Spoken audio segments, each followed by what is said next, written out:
السلام علیکم ورحمۃ اللہ وبرکاتہ۔ الحمدللہ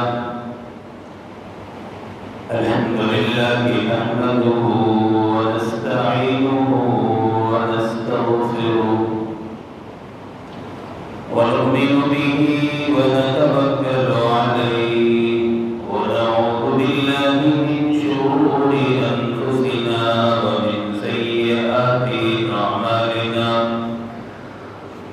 من يهده الله فلا مضل له ومن يضلل فلا هادي له ونشهد أن لا إله إلا الله وحده لا شريك له ونشهد أن سيدنا وسندنا ونبينا وشفيعنا وهادينا ومرشدنا ومولانا محمدا أحمدا عبده ورسوله أما بعد فأعوذ بالله من الشيطان الرجيم بسم الله الرحمن الرحيم فلما بلغ معه السعي قال يا بني إني أرى في المنام صدق الله مولانا العلي العظيم وصدق رسوله النبي الأمي الكريم ونحن على ذلك لمن الشاهدين والشاكرين والحمد لله رب العالمين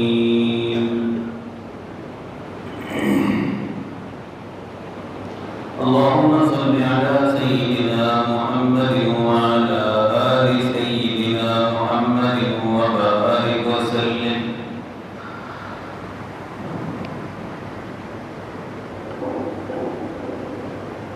آج عید الاضحیٰ کا دن ہے اور یہ قربانی کا عمل بہت بڑا عمل ہے۔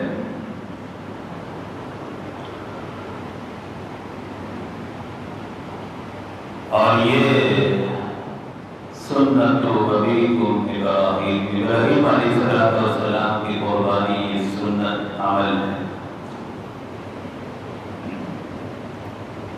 ابراہیم علیہ السلام پیغمبر ہیں۔ وَإِذِ ابْتَلَىٰ إِبْرَاهِيمَ رَبُّهُ بِكَلِمَاتٍ فَأَتَمَّهُنَّ۔ اللہ نے ابراہیم خلیل اللہ کو شروع سے لے کر آخری وقت تک کئی امتحانات سے آزمایا۔ دنیا میں تو ویسے امیر غریب مسافر صدر وزیر اعظم صحت مند بیمار مالدار سب آزمائش ہیں۔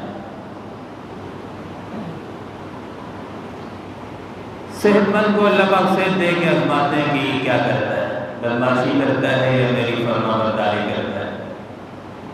آگے حضرات ہوتے پیچھے بعد حضرات کچھ دھوپ میں بیٹھے ہیں۔ قاری حضور صاحب یہ بات پڑھتے کھول دیں تاکہ لوگوں کو پریشانی نہ ہو، پنکھے بھی سارے چلا دیں، گرمی ہے۔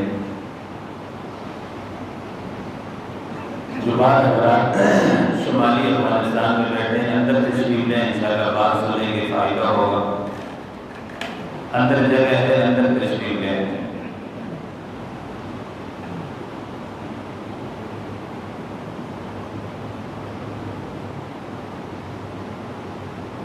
تو اللہ تعالیٰ نے اس ابراہیم خلیل اللہ کو کئی امتحاناتوں میں آزمایا، فَأَتَمَّهُنَّ، اور سارے کے سارے امتحان میں اللہ تعالیٰ نے کامیاب بھی فرمایا۔ آگ میں جانا پڑا، کود گئے۔ حکم خدا ہے، تعمیل پیغمبر ہے۔ پھر چنانچہ بڑھاپا ہے، کوئی اولاد نہیں۔ آخری وقت میں اللہ نے ایک بیٹا دیا اسماعیل۔ بات ذرا سمجھ لینا، ابراہیم نسل در نسل، دادا بھی نبی، بیٹا بھی نبی، پوتا بھی نبی، پرپوتا بھی نبی، ہزاروں نبیوں کے جد امجد ہیں، اتنے بڑے پیغمبر ہیں۔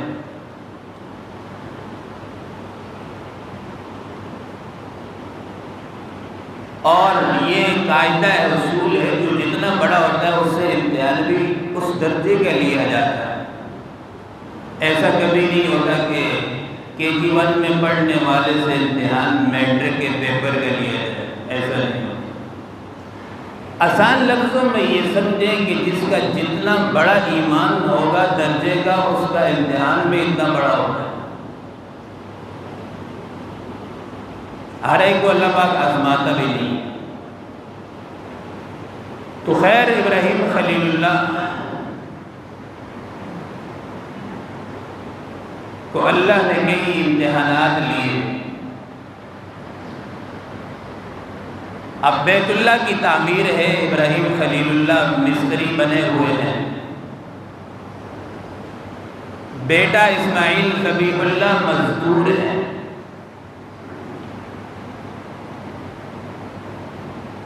جو بن رہا ہے وہ بیت اللہ ہے، جس کا گھر بن رہا ہے وہ رب العالمین ہے۔ مزدوری کرنے والے دونوں باپ بیٹے دونوں پیغمبر ہیں، اور اسی میں حضرت ہاجرہ ان کے لیے کھانا لے کر آ رہی ہیں، سارے کام ہو رہے۔ اب جب گھر مکمل ہو گیا، بیت اللہ کی تعمیر مکمل ہوگی، تو ابراہیم علیہ السلام نے تعمیر کے بعد ہاتھ اٹھا لیے، الہی یہ گھر بن چکا ہے، تعمیر مکمل ہو چکی ہے،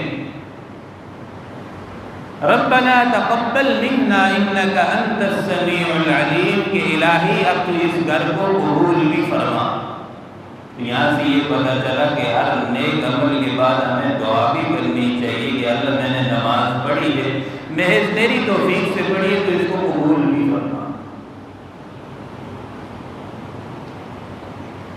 بننے کے بعد دعائیں ہیں، یا اللہ اس کو گھر کو قبول فرما، اور ایسا قبول فرما پوری دنیا میں اس کو مقبول ترین بنا دے۔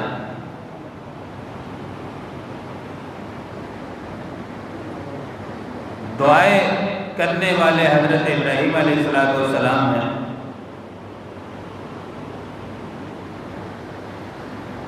اور اس پر آمین جو ہے اسماعیل ذبیح اللہ کہنے والے ہیں۔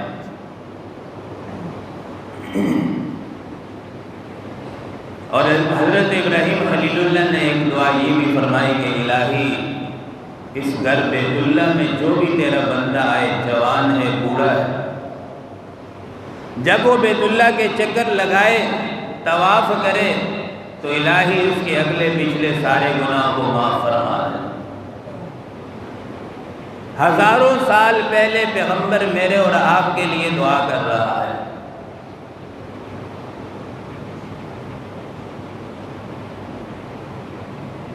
ہزاروں سال پہلے حضرت ہاجرہ نے جب یہ دعا سنی، حضرت ہاجرہ نے بھی ہاتھ اٹھا لیے، فرمایا الہی اس گھر کے جو بھی جوان عورت ہے، بچی ہے، بوڑھی ہے، جو بھی اس گھر کے چکر لگائے، طواف کرے، الہی اس کے بھی اگلے پچھلے سارے گناہ معاف فرما۔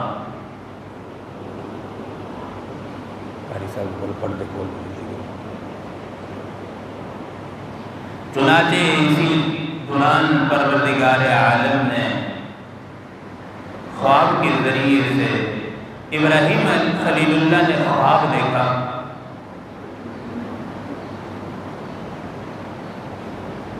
اللہ نے فرمایا ابراہیم خلیل اللہ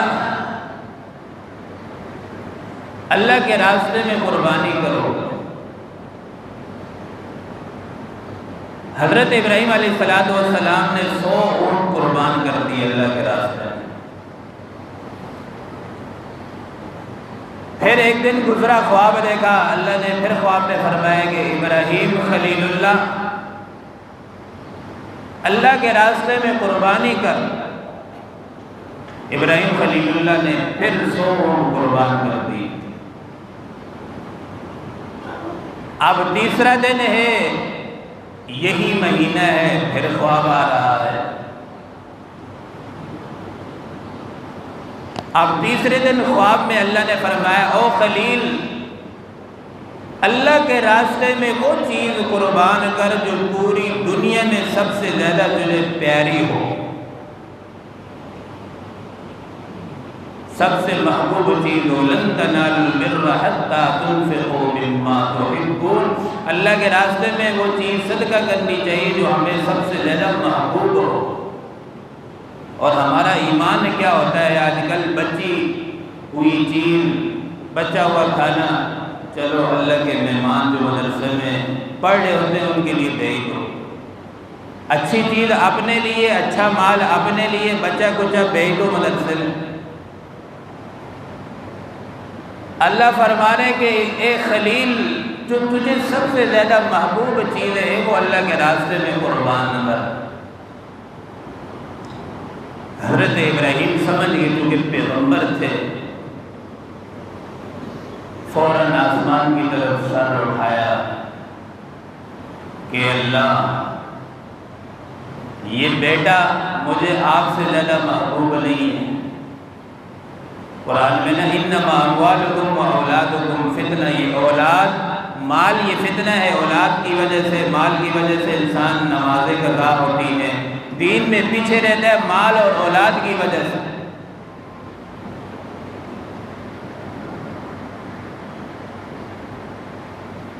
اب جیسے یہ حکم ملا خواب کے اندر تو ابراہیم خلیل اللہ نے فوراً ارادہ کر لیا۔ جیسے صبح ہوئی، صبح ہوتے ہی حضرت حاجرہ کو بتایا نہیں کہ کیا معاملہ ہے، کیا خواب دیکھا ہے اور اللہ کا حکم کیا ہے۔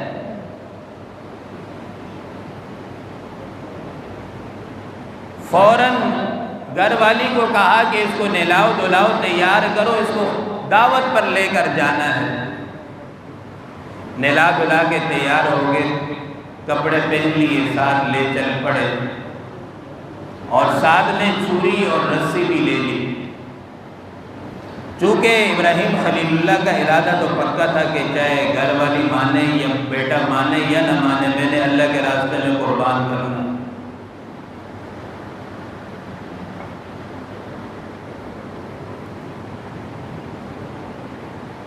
جب یہ چھری اور رسی اٹھا کر نکل پڑے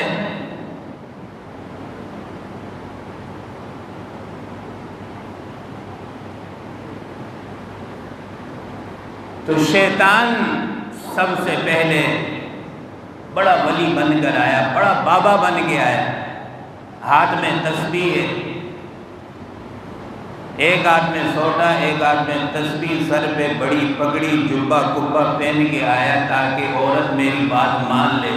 اور آج کل بھی یہی ہوتا ہے کہ عورتیں ذرا بڑا مزار دیکھتی ہیں، بڑا بابا دیکھتی ہیں، فلاں بابے کے پاس جاؤ تمہارے سارے مسئلے حل ہو جائیں گے۔ نعوذ باللہ، کتنی کفریہ بات ہے۔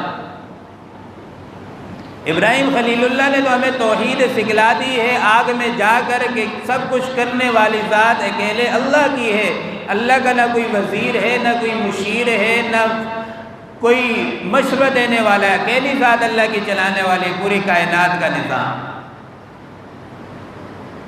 تو ساتھ اسی میں چھری بھی اٹھا لی، رسی بھی اٹھائی۔ شعر کہتا ہے اٹھا مرسل اسی عالم میں، اٹھا مرسل یعنی پیغمبر اٹھا، اسی عالم میں خواب دیکھا، اسی عالم میں اٹھا، بچے کو تیار کیا۔ اٹھا مرسل اسی عالم میں، چھری اور تبر لے کر تعمیل حکم میں خدا کا پاک پیغمبر نکل چل پڑا۔ اللہ کا حکم پورا کرنے کے لیے اسی خواب دیکھتے ہی فوراً نکل پڑا کہ اللہ کا حکم پورا کرنا، بچے کو لیا سیدھا۔ تو آگے پہلے آ گیا کون؟ شیطان آیا، کہنے لگا حاجرہ جانتی ہو کہ اسماعیل کہاں ہے؟ حضرت حاجرہ نے فرمایا کہ دعوت میں گیا، اور کہاں گیا ہے؟ شیطان کہنے لگا، چونکہ شیطان کی یہ کوشش ہوتی ہے کہ مسلمان سب سے پہلے نماز نہ پڑھیں، نماز کے لیے روک ہے۔ اس لیے کئی لوگ دیکھا ہوگا آپ نے پوری رات جاگیں گے فلموں میں، فیس بک میں، دوسری چیزیں میں، اور جب عین وقت نماز کا ہوگا شیطان سب کو سلا دے گا، میٹھی نیند سو جاؤ، فجر کا وقت ہے، اچھی نیند آتی ہے۔ حالانکہ فجر کا وقت ایسا ہوتا ہے کہ رزق تقسیم ہو رہا ہوتا ہے، اللہ کی طرف سے برکتیں اتر رہی ہوتی ہیں، اور اس وقت ہم سو رہے ہوتے ہیں۔ تو شیطان نے پہلا حملہ کیا کہ حجرہ وہ تو ذبح کرنے لے کے گیا ابراہیم اس کو۔ حضرت حجرہ نے فرمایا چل بدبخت ملعون، بھلا کوئی اپنے بیٹے کو بھی ذبح کرتا ہے، یہ کون سی بات کر رہا ہے؟ وہ تو دعوت میں گئے۔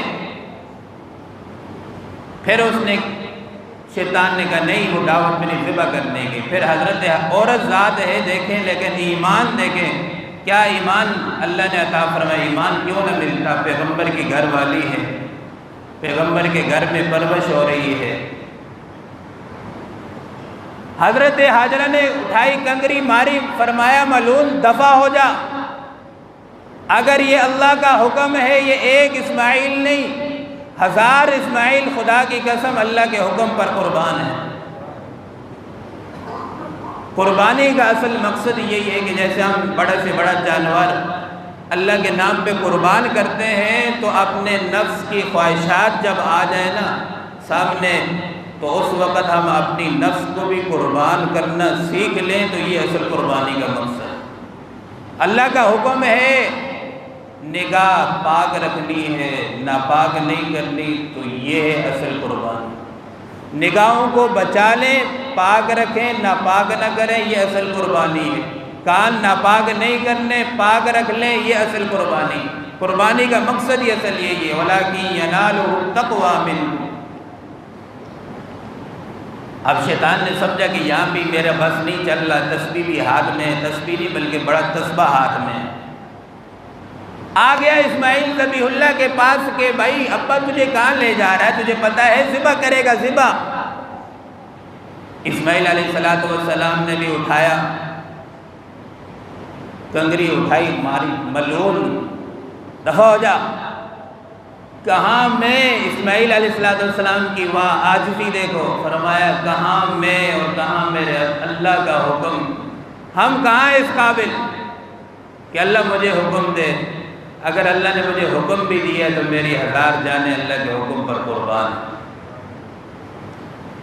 اب یہاں بھی بس نہیں چلا، حضرت حاجرہ نے بھی کنگری اٹھائی ماری، اسماعیل نے ماری، ابراہیم کے پاس آ گیا، وہ اللہ کے بندے کہاں نکل پڑا ہے، کیا کرنے جا رہا، بیٹے کو ذبح کر رہا، دنیا کیا کہے گی، لوگ کیا کہیں گے۔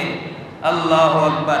آج ہم بھی یہ کہتے ہیں، یہ ہم نہیں کہہ رہے ہوتے، ہمارا نفس شیطان کہہ رہا ہوتا ہے، اڑے تو مولویوں کے ساتھ بیٹھتا ہے، لوگ تجھے کیا کہیں گے، یہ مولوی کے ساتھ بیٹھتا ہے، لوگ تجھے کیا کہیں گے، تو نے اگر داڑھی رکھ لی، تجھے گھر والی، تجھے لوگ کیا کہیں گے، یہ مولوی بن گیا۔ یہی نفس شیطان کے حملے ہوتے ہیں۔ اور یاد رکھو آج اس مجلس میں کتنے لوگ بیٹھے ہیں، خدا کی قسم نہ معلوم کل جمعے تک یا اگلے سال ہی تک ہم میں سے کون ہوگا کون نہیں۔ یہی نفس و شیطان کے حملے ہوتے ہیں۔ امام احمد بن حنبل رحمہ اللہ آخری وقت ہے، اللہ کا دیدار 99 مرتبہ ہوا زندگی میں، کتنے بڑے امام، آخری وقت ہے، آخری وقت میں بھی فرما رہے ہیں نہیں عربی میں میں اردو ترجمہ کر کے بتا، نہیں۔ جب انتقال ہوا خواب میں کسی نے دیکھا کہ حضرت آپ آخری وقت میں عجیب جملے ارشاد فرما رہے ہیں، نہیں، تو حضرت امام احمد بن حنبل نے فرمایا کہ شیطان آیا تھا اور اس نے کہا کہ بھائی احمد بن حنبل تو کامیاب ہو گیا، تجھے تیرے علم نے بچا لیا۔ میں کہہ رہا تھا نہیں، ابھی جب تک سانس چل رہا ہے کوئی بھروسہ نہیں ہے، جب تک خاتمہ بالایمان نہ ہو جائے تو انسان اپنے کسی عمل پر سہارا نہ لے۔ تو میں یہی کہہ رہا تھا نہیں، ابھی جب تک سانس نکل جائے، خاتمہ بالایمان ہو جائے، تب میں کامیاب ہوں۔ تو ابراہیم علیہ السلام کے سامنے آئے تو حضرت ابراہیم نے بھی کنگری اٹھائی، مارے گا دفع ہو جا ملعون۔ چل پڑے سیدھا وہاں پہاڑی پہ، بچے کو بھی لیا، خود بھی پہاڑی پہ پہنچ گئے، چوری بھی ساتھ ہے، رسی بھی ساتھ ہے، اور جا کر وہاں بیٹے سے کہنے لگے کہ بیٹا میں نے آج خواب دیکھا ہے، انی اذبحک فانظر ماذا تری، آپ کی اس میں کیا رائے ہے؟ اللہ کے پیغمبر ہے، وہ بھی تیار تھے، یہ بھی تیار تھے، لیکن حضرت ابراہیم علیہ السلام کا پکا ارادہ تھا اگر بیٹا تیار نہ بھی ہو تب بھی اللہ کے نام پہ قربان کروں گا۔ تو بیٹے سے پوچھا کہ بیٹا بتا تیرا کیا ارادہ ہے؟ فانظر ماذا تری، بیٹا بھی واقعہ بیٹا تھا پیغمبر کا، فوراً دو ٹوک الفاظ میں کہا، قال یا ابت افعل ما تؤمر، قال یا ابت افعل ما تؤمر ستجدنی۔ یہاں سے ایک جملہ سمجھ لیجئے، آج جتنے لوگ بھی ہم قربانی کر رہے ہیں، یاد رکھیں کہ ہم میں سے اگر کسی کے والدین ہم سے ناراض ہیں تو ہماری قربانی کا کوئی فائدہ نہیں۔ اسماعیل علیہ السلام کی قربانی، ابراہیم علیہ السلام کی قربانی ہمیں یہ سبق دیتی ہے کہ والدین کو راضی کرو پھر قربانی تمہاری قبول ہوگی۔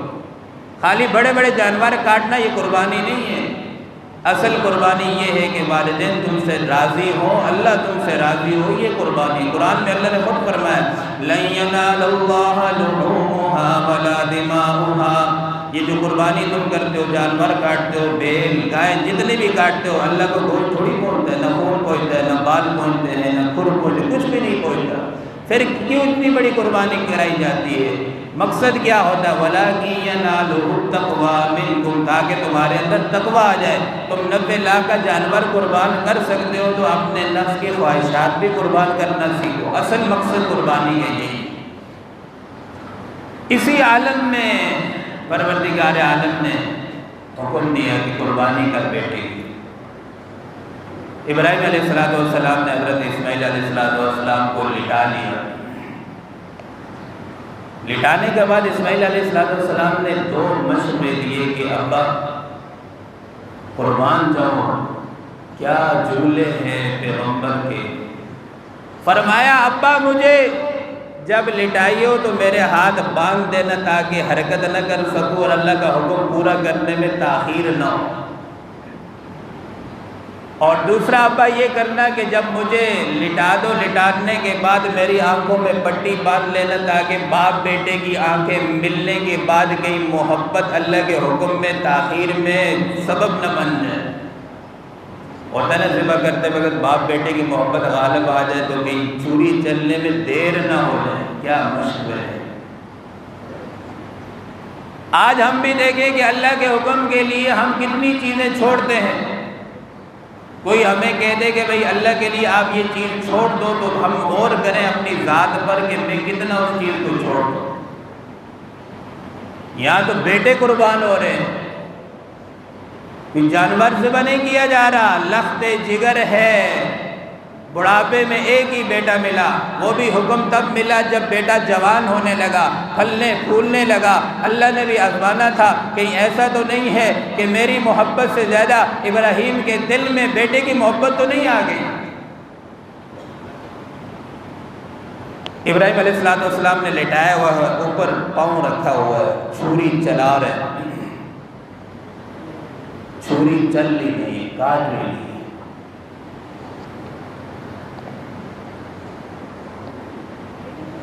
اسماعیل علیہ السلام نے فرمایا کہ ابا چھری نہیں کاٹ رہی، ہو سکتا ہے یہ میرا مشورہ اللہ کو پسند نہ آیا ہو، تو آپ ایسا کریں گے میرے آنکھوں سے پٹی کھول دیں، ہاتھ پاؤں کھول دیں، پھر چھری لے کے چلائیں، پھر بھی چھری نہ چلے، 500 منٹ میں وقت پورا ہو گیا، مختصر کر فرمایا کہ اب چھری کا جو ہے نوک لے کر آپ میرے گلے پر اپنی نبوت کا زور ڈالے۔ ایک پیغمبر پر، پیغمبر کو اللہ تعالیٰ 40 آدمی کو طاقت عطا فرمائے۔ اسماعیل علیہ السلام نے فرمایا کہ اللہ کا حکم ہے پورا ہو جائے، تاخیر نہ ہو، آپ پورا نبوت کا زور ڈالیں تاکہ چھری چل جائے۔ زور تو ڈل رہا ہے لیکن اللہ کا حکم ہے چھری کو خبردار، اگر چل گئی بال بھی کاٹا تو تجھے جہنم میں ڈال دوں گا۔ چھری چلی نہیں، جیسے چھری چلی آسمانوں میں شور مچ گیا، اوئے پیغمبر کا بیٹا ذبح ہو رہا ہے۔ فوراً اللہ نے جبرائیل کو بھیج دیا، جبرائیل جا کے خوشخبری سنا ابراہیم کو، وَفَدَيْنَاهُ بِذِبْحٍ عَظِيمٍ، یقیناً آپ نے بہت بڑی قربانی کی، بیٹے کو قربان کر دیا۔ اور یہ اس امت کے لیے بھی خوشخبری سنا دو قیامت تک، یہ تو قربانی کریں گے جانور کی، گائے کی، بیل کی، دمبے کی، بچھڑے کی، لیکن ان کو ثواب اللہ تعالیٰ اولاد قربان کرنے کے برابر عطا فرمائے۔ آخری بات یہ کہ بات سمیٹ رہا ہوں، آگے جبرائیل آئے، خوشخبری سنا دی، وَفَدَيْنَاهُ بِذِبْحٍ عَظِيمٍ، خوشخبری مبارک ہو، آپ نے قربانی کر دی۔ اور پھر یاد رکھیں، حدیث مبارکہ میں آتا ہے جو آدمی قربانی کرتا ہے ایک ایک بال کے بدلے میں اللہ ایک ایک نیکی عطا فرماتے ہیں، اور ایک ایک بال کے بدلے میں ایک ایک نیکی اور ایک ایک گناہ معاف ہوتا ہے۔ اور حدیث مبارکہ میں آتا ہے قربانی کا خون جو ہے جانور کا بعد میں زمین میں گرتا ہے، اللہ تعالیٰ اس کی پہلے بخشش فرماتا ہے۔ اور یاد رکھیں آخری بات، بہت سارے لوگ ٹال مٹول کر کے جان چھڑا دیتے ہیں، قربانی نہیں کرتے، صاحب نصاب نہیں ہے، حالانکہ صاحب نصاب ہوتے ہیں۔ 1,10,000 اگر آپ کو عید کے ایام میں آپ کے پاس موجود ہے تو آپ صاحب نصاب میں، آپ پر قربانی واجب ہے۔ اور یاد رکھو جو ٹال مٹول کر کے نکل جاتے ہیں نا، اس کا نقصان کیا ہوتا ہے، اللہ پاک پورے سال کی برکت کو اٹھا دیتے ہیں۔ پیارے آقا صلی اللہ علیہ وسلم کی قربانی کیا تھی؟ آپ صلی اللہ علیہ وسلم کی اگر 40 سال عمر ہے تو 40 اونٹ قربان فرماتے تھے، 60 سال عمر ہے تو 60 اونٹ قربان فرماتے تھے۔ اور بعض اونٹوں کے اوپر آپ صلی اللہ علیہ وسلم کے متعلق روایات میں آتا ہے کہ بعض اونٹوں کے اوپر آپ صلی اللہ علیہ وسلم ہاتھ رکھ کر فرماتے تھے یہ میری امت کی طرف سے۔ ہمارا نبی نہ حشر میں ہمیں بھولا ہے، نہ آخری وقت میں، نہ میدان عرفات میں، کسی جگہ نہیں بھولا۔ افسوس ہے آج اسی نبی کی سنتوں کو ہم ذبح کر رہے ہوتے ہیں۔ ہم یہ تو سوچتے ہیں گھر والے کیا کہیں گے، فلانے کیا کہیں گے اگر ہم داڑھی رکھ لیں گے، ہم یہ نہیں سوچتے کہ میرا نبی، میرا اللہ مجھے کیا کہے گا، میں اپنے رب کو کیا منہ دکھاؤں گا، میں نے مرنا بھی تو ہے، رب کے سامنے پیش بھی تو ہونا ہے۔ تو میرے دوستوں، قربانی کا مقصد یہی ہے کہ ہم نبی کی سنتوں کو زندہ کریں، اللہ کے حکموں کو زندہ کر دیں۔ تو آپ صلی اللہ علیہ وسلم قربانی فرماتے تھے، 100 اونٹ بھی قربان کی، جتنی عمر ہوتی اتنی قربانی کرتے تھے۔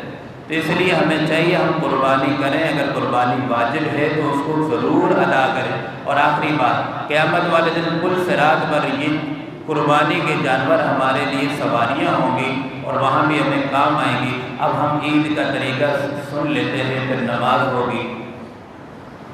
اور یاد رکھیں عید کا طریقہ ہمیں سیکھنا چاہیے، نماز بھی سیکھنی چاہیے۔ عید کی نماز سال میں اللہ پاک ایک دفعہ حکم دیتے ہیں، اور اگر اس کو ہم صحیح طریقے سے ادا نہ کریں تو بہت بڑا گناہ ہے۔ عید میں کچھ لوگ یوں کرتے ہیں، مجھے دیکھیے گا، اب پتہ تو نہیں ہوتا تکبیریں کہاں گئی، اب وہ ہاتھ اٹھا رہا میں بھی اٹھا رہا ہوں۔ یہ نماز نہیں ہوتی، نماز گئی، سال میں ایک دفعہ عید آئی، آپ نے صحیح ادا نہ کی، نماز آپ کی گئی۔ تو پہلے طریقہ سمجھ لیں تو تاکہ نماز خراب نہ ہو، 6 تکبیریں اس میں زائد نیت کرنی ہے، 2 رکعت نماز عید الاضحیٰ واجب، ٹھیک ہے، پیچھے اس امام کے منہ میں رکھ کعبہ شریف کی طرف اللہ اکبر، ہاتھ باندھ لیں گے، پہلی تکبیر کہہ گے اللہ اکبر، ہاتھ باندھ لیے، ہاتھ باندھنے کے بعد امام بھی مقتدی دونوں ثنا پڑھیں گے، ثنا پڑھنے کے بعد امام اور مقتدی دونوں خاموش ہو جائیں گے، پھر امام کہے گا اللہ اکبر، ہاتھ کانوں تک اٹھا کے چھوڑ دیں گے، پھر دوسری تکبیر میں ہاتھ اٹھائیں گے، ہاتھ اٹھانے کے بعد پھر آپ چھوڑ دیں گے، پھر تیسری تکبیر میں ہاتھ اٹھائیں گے، ہاتھ اٹھانے کے بعد چھوڑیں گے نہیں، باندھ لیں گے۔ پھر جیسے نماز میں سورۃ الفاتحہ پڑھتے امام قرات کرے گا، سورۃ میں لے گا، رکوع میں چلے جائیں۔ اب دوسری رکعت کی ترتیب یہ ہوگی، دوسری رکعت میں امام بھی مقتدی بھی کھڑے ہوں گے، سورۃ الفاتحہ پڑھیں گے، صورت ملائیں گے، اس کے بعد پھر رکوع میں جانے سے پہلے 3 تکبیرات کہی جائیں گی، تینوں میں ہاتھ اٹھائیں گے، چوتھی تکبیر میں رکوع میں چلے جائیں گے، یہ ترتیب پوری ہوگی۔